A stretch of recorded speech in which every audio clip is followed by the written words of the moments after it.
You're listening to the I Like That Story podcast. This is season 3. We are in episode 45. And this podcast is called Stress Ghosting.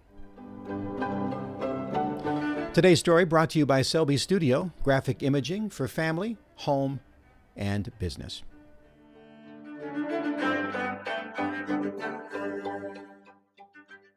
Well, those of you who are familiar with I Like That Story know that it's a series of stories and podcasts designed to give you some clarity for where you are in your life right now. So you're either in the first quarter of life or the second quarter or the third quarter or the fourth quarter of life.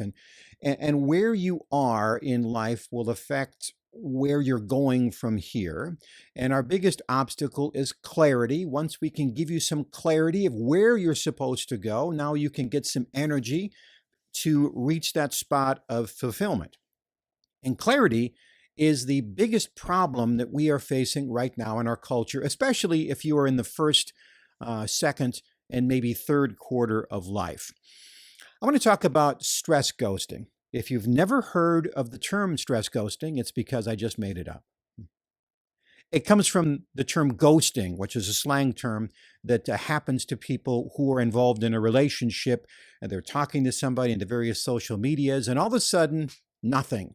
The person stops responding. They don't get anything back. It's like they disappeared off the earth. It's like they became a ghost. And then the term is, I think I was ghosted. She's ghosting me. He's ghosting me. From that is something called soft ghosting. Soft ghosting is when you send a text or bit of information to this person. They only respond with a smile or a like.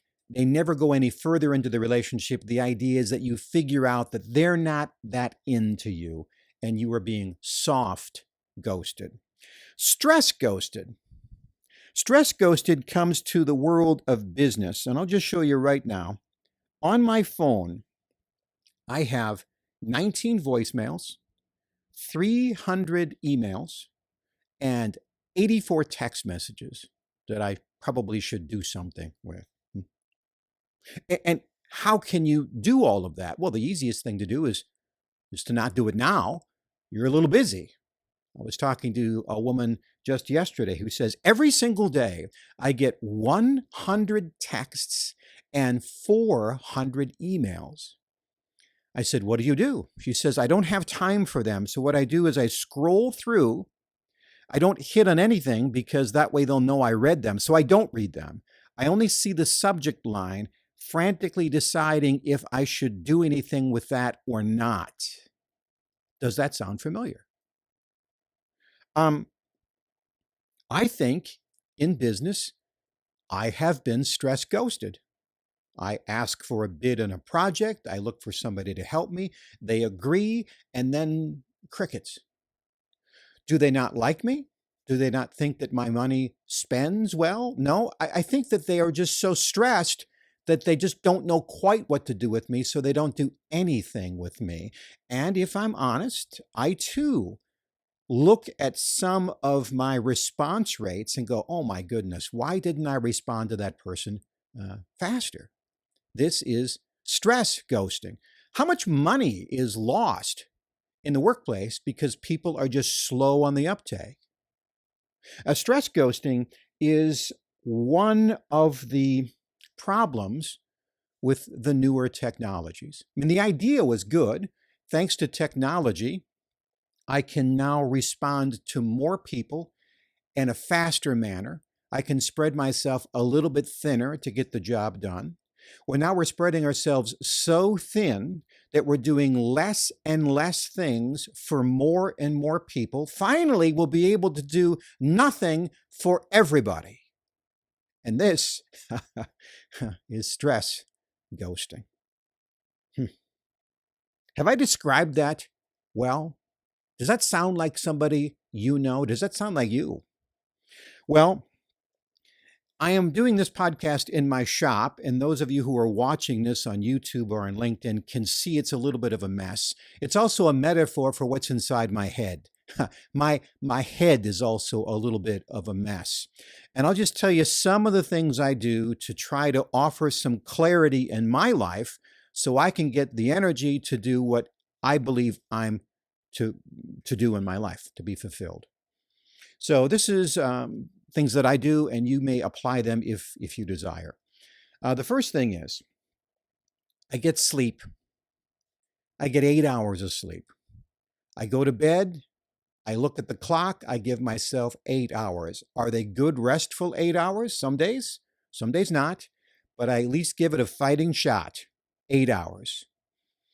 Then I get up and I exercise, because I realize that much of the fogginess in my process is of the stress that my body carries. So I'm not an athlete. I'm just working out as a way to knock down some of that stress and get some of the endorphins to kick in. Then I pray, because much of the noise in my head is fear-based. And so I use I use prayer and meditation as a way to calm those fears in my soul. And now all that's left is the noise inside my head. And what I do is I take a pad of paper every day and I write down all of the noise that's in my head, just one word at a time, fast as I can. Scroll it all down. Could be anything, just something that is inside my head. When I'm done, I'm always surprised at how little there is on the piece of paper. It seems like the brain that's so cluttered, once it's on a piece of paper, it's not nearly as much. And then I look at the piece of paper and I say, how much of this do I have any control over? Well, I can't control the weather or the stock market. Cross those off, right? Surprisingly few things on the list do I have control over. In a way, that makes my job easier. And then I simply take what's left, and I rank them from worst to least. And then what do? I do the worst ones first. In other words, these are the things that I don't want to do. These are the things I'm most afraid of doing. Full clarity, the things I'm most afraid of. Public rejection, technology. So right away, those are the things I have to put my energy in on. Then I get to the rest of the list. And you know what? 5 things is about right. It's not a very big list. But if I do those 5 things, I can get an extraordinarily large amount of work done. When I do 5 things, that gives me some space at the end of the day to check all the social media, pull what I need from it to see if maybe that's going to make tomorrow's list of 5 things. And when I do that, it seems like I am controlling my life and not my life dictating me. Sometimes I'll go through the day and all I've done is respond to other people's urgent requests, and I was busy all day long and didn't get a dang thing done. So it's called stress ghosting. The answer to the problem, well, half of it's just realizing that it's there. Now that you understand it's a possibility, now you can work on solving the problem. And I hope that this podcast has been helpful as you strive to find your purpose in your life. Well, that's our story today. A big thank you to those of you who have shared this or commented on it or ranked it. You'd be surprised at how many podcasts there are in the world, how many YouTube videos. Maybe you wouldn't be surprised, but none of them get heard unless somebody makes a comment or shares it or ranks it. And so I do appreciate that. If you have a question for me or want to reach out to me, you can find me on my website, ilikethatstory.net. ilikethatstory.net.